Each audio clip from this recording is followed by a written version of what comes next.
CPE 225, a review of the first 10 lectures. That's 10 out of 21, I believe. So quick review, just to give an idea of what's important. If it appears in these slides, then I think it's important. And so, let's do it. So assembly language in general, it's a matter of using a bunch of mnemonics. Mnemonics are just like cues as to what the instructions do. The assembler is going to take these mnemonics and change them into ones and zeros. So assembly language is really nice because it gives you kind of an overview of the underlying hardware, and it provides an opportunity for you to speed up your code. So the bad points of assembly language are that it is hardware dependent. You use a new hardware, you have to learn a new assembly language, and it can be very tedious for complicated programs. So the consolation is once you've learned one assembly language, it's easy to learn other assembly languages because it's just a matter of pushing bits around. They're simple. They can't really do that much. So you're dealing with a new computer. You need to understand all aspects of it. You need to program it if you want to be a good programmer. Anyway, so what you're going to look at is programmer's model, which is the hardware the programmer can control, which they control with the instruction set. You need to look at the interrupt architecture, which is a special way to call subroutines.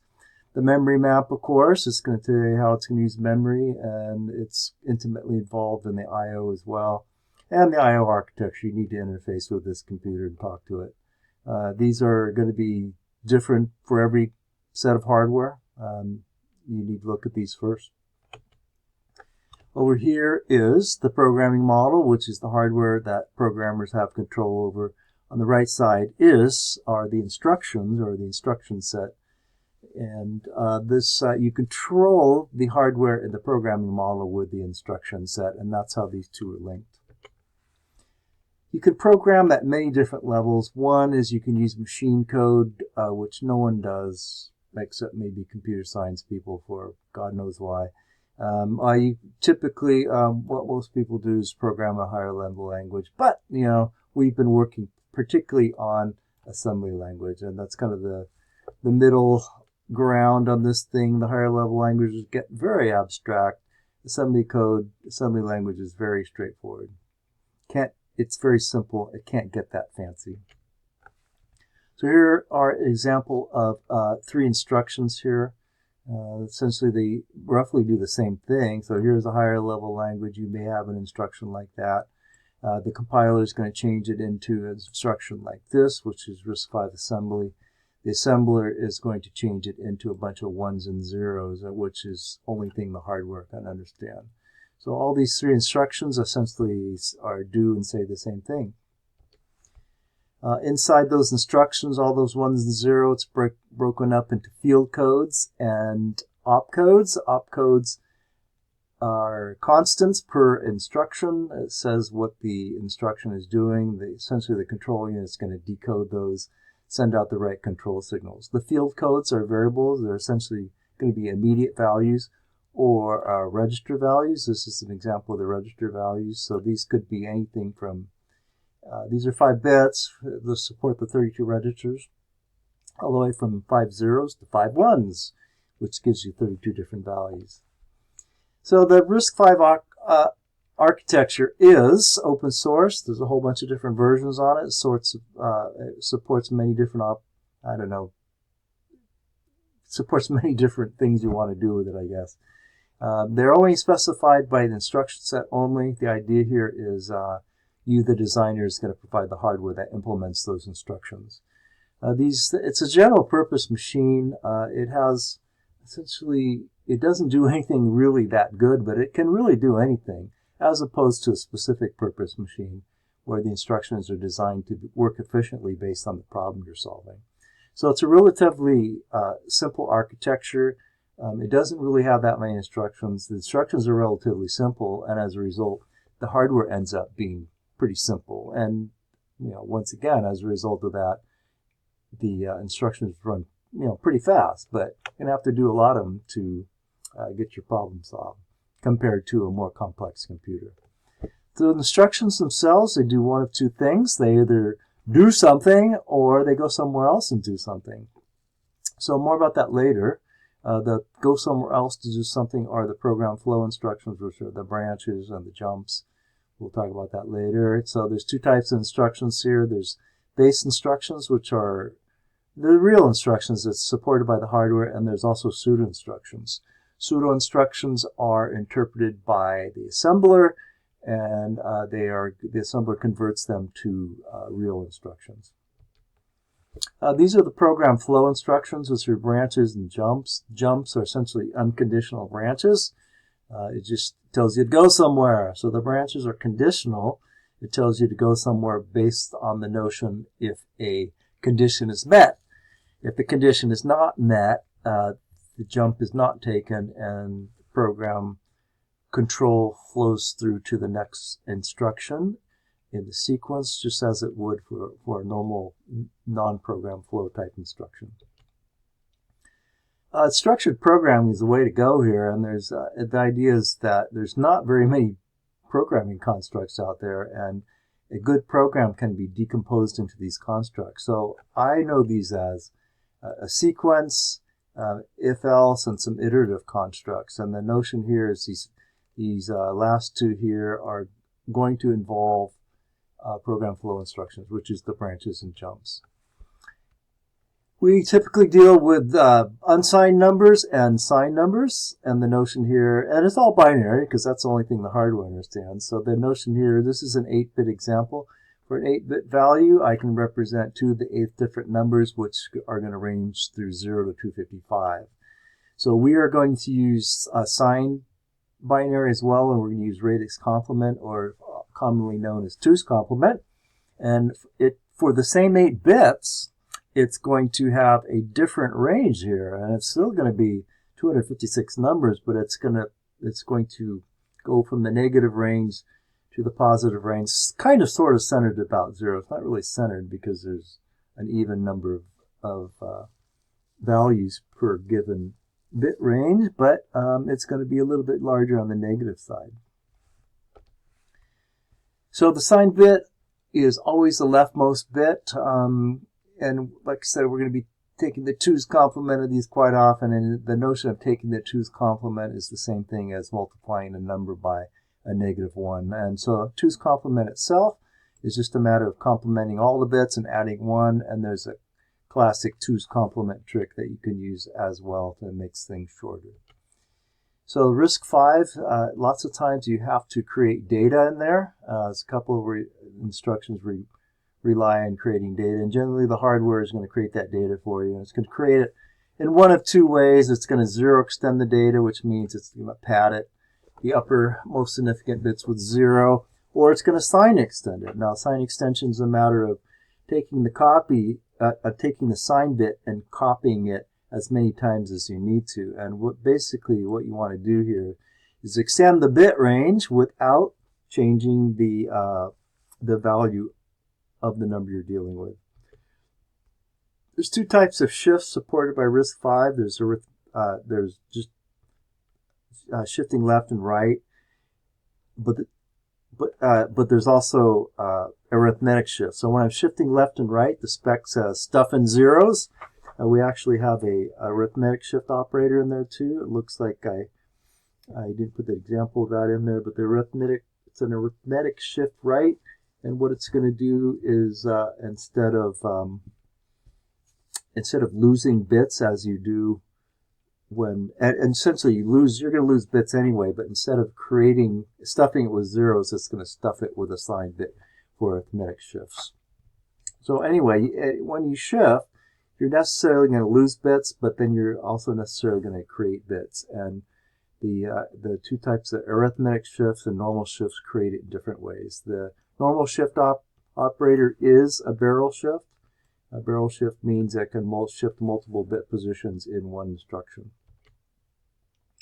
Bit masking is really important for hardware because oftentimes we're only interested in getting at a few bits and not all the bits. Now, the problem here, the reason we use bit masking, this is really important, is because the operations that we do to mess with bits are they operate on the entire register at the same time. So what I want to do is isolate the bits I'm interested in. So you can do 4 things with a bit, and the way you do it is really fixed. So if I want, I can set clear, toggle, or do nothing. So to set a bit, I OR it with a 1. To clear a bit, I AND it with a 0. To toggle a bit, I XOR it with a 1. And to hold a bit, I don't do any of these 3 things up here. So that's how you do it. Modular programming is all about subroutines, and the idea here is if we have a piece of code that's repeated, there's no sense in putting that code in memory twice. What we're going to do is jump to it and then jump back from it. And so these are the 2 approaches of program flow for a program that calls a subroutine and doesn't call a subroutine. So this program flow is faster because there's not the overhead associated subroutine calls. This actually uses less memory. So it's always, programming is always a trade-off, and you'll be a better programmer if you understand those trade-offs. So passing data to subroutines, I can do it in 2 different ways. I can pass data in registers, or I can pass data in memory. Typically, it's just generic memory. Oftentimes, we pass data using a stack. So parity, super useful concept. What I'm going to do is take a group of bits, add up the number of bits in that group that are set, and if that total is an even number, then it has even parity. If it's an odd number, it has odd parity. If it's 0, if there's no bits set, it's also even parity. Super useful. These bits can be all the bits existing at the same time in a register, or it can be the bits in a serial bit stream. So memory lingo here. Look, we know memory performs reads and writes, but we're going to change it for our instructions here. Store instructions are going to be writing to memory. It's going to take data from a register and put it in memory. That means it reads from a register, doesn't change it, puts it in memory, necessarily changes the memory. We're going to load data, which is a read of memory. It's going to read the memory, read data from memory. It's not going to change it. It's going to write it to a register. So in this case, a register changes. RISC-V is the classic load store architecture, which is, you'll find out later, this is pretty typical of RISC processors. So the RISC memory itself is byte addressable. Okay, that means the smallest chunk of data I can get out of the RISC-V processor is a byte. That's super important to know. Load type instructions have a notion of I can load a byte from memory and put it into a register, but that creates the notion of I have to create 24 bits. And so what I end up having here is 2 different types of load instructions for instructions that are not transferring words, and depending on the load instruction, that's a typo there. That should be a U. So when I'm loading unsigned data, that should be a U. What it's going to do is create data. It's going to 0 extend it. When I load signed data, which is these 2 here, it's going to sign extend it. So unsigned data, 0 extend, signed data, sign data, assign extend. Okay, so and the notion here is as far as store instructions go, I don't have to create data, and so they're only one version of each of these instructions. Stacks, super important. We use it extensively. It's very happy, very useful. It's a place in memory where we can store data. It's referred to as an abstract data type, which means we are mostly interested in how it works and not so much in implementation details. So the classic stack operations, I push data onto the stack, I pop it off the stack. Pushing it on the stack is essentially writing it to memory. Popping it off is reading it from memory. The top of the stack is the most recently placed piece of data onto that stack, and the stack pointer points to the top of the stack. So there's things that are really important that you want to know when dealing with stacks. Yeah, it's essentially you store data there. And what are you going to store there? Well, oftentimes you run out of registers. Oftentimes you want to protect data to make your subroutines bulletproof. And oftentimes if you're nesting subroutines, you need to store a return address. And stack is a great place to do it. There is a register which is X2 known as the stack pointer. I can use any register I want for a stack pointer. But, there's one designated for it, and I could use, I could have many stacks as I want. What I have to do is swap the stack pointers in and out of memory. So a push is putting something on the stack, which is a store word, and a pop generally is taking something off the stack, taking something out of memory, which is going to be a memory read, which is going to be a load word. So these are the examples of pushing and popping. The RISC-V does not have a dedicated push and pop instruction, so these instructions in green are the way I'm going to handle it. So what I'm going to do here, just the stack pointer, first instruction, then store the data in the second instruction.